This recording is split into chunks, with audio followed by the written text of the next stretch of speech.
Fast food दुकान पालटला रणक्षेत्र।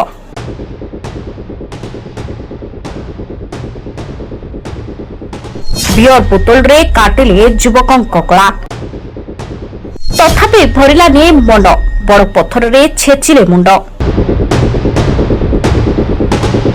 बौद्धरे विभत्स हत्याकांड। Beer बोतल रे गला काटिबा परे पत्थर रे छेची युवकों को अति नृशंस भावे हत्या कले दुर्बृत्त।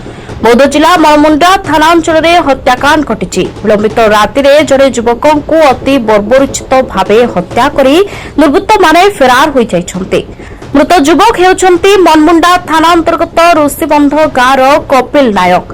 फास्टफुड दुकान परिसर पालटिला रणक्षेत्र। महुली डिगी रास्ता मुहान निकट में एक फास्टफुड सेंटर परिसर में रक्ताक्त संघर्ष घटी। दुर्बृत्त माने कपिल को एक काठ फाड़िया और बियर बोतल रे तांको गला काटी देथिबा अभियोग होईछि। एतिकरे हत्याकारी मन बुझी नथिला। परवर्ती समय बड़ पत्थर रे तांको मुंड और शरीर को छेची अति नृशंस भावे हत्या करथिबा नै अभियोग होईछि। घटनास्थल रे ही कपिल को मृत्यु होइतिबा बेले अभियुक्त माने सेठारु चंपट मारिछन्ते। सकाळु स्थानीय लोके रक्त जुड़बुड़ अवस्था मृतदेह पड़िथिबा देखिबाकू पाइथिले। सेमाने तुरंत मृतकों परिवार को खबर देथिले। परिवार लोके घटनास्थल रे पहुंचबा परे मनमुंडा थाना पुलिस को सूचना देथिले।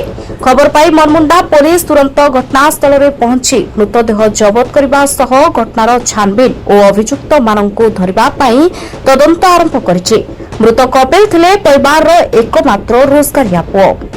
नदी आसले तुम पिला के देखे जाओ मारिक बियर दुकान पकई देन बोले और सगड़ा आड़े गलु सगड़ा आड़े आसन दे बाबू बोले मुझे पैसा मांगे जाऊँ बोला ये सुपर निके आंध्रा वाला उन्हें पैसा धरिक 1800 धरिक आउला बुझल भाई आर एमती मर्डर है राति 1-2 बजे के ना घरे तो जे बोले आईसी आर जाइसी यहाँ देखा राति रात खोजमु हटा पखन कचड़ी जाऊँ मेरा पिटी जाऊँ आर शंख काटी जन गला कहीं सन्देश कहीं कही पारि आज्ञा गोटे आज्ञा हाँ कहीं कही पारि मुई किए मर्डर कला मुई देखी नहीं कि चाहिए थाना थाने फोन करूँ आज्ञा क्या चाहूँ से लोक मैंने चाह जानमु आज्ञा किए एमती कम करे बोलिक आर ना पुआ पाइमी मुई आमलाटा गार पाइमी आम लोक टे चिन्हमु कि जी एमती कम कर सजा दिया हूँ आज्ञा।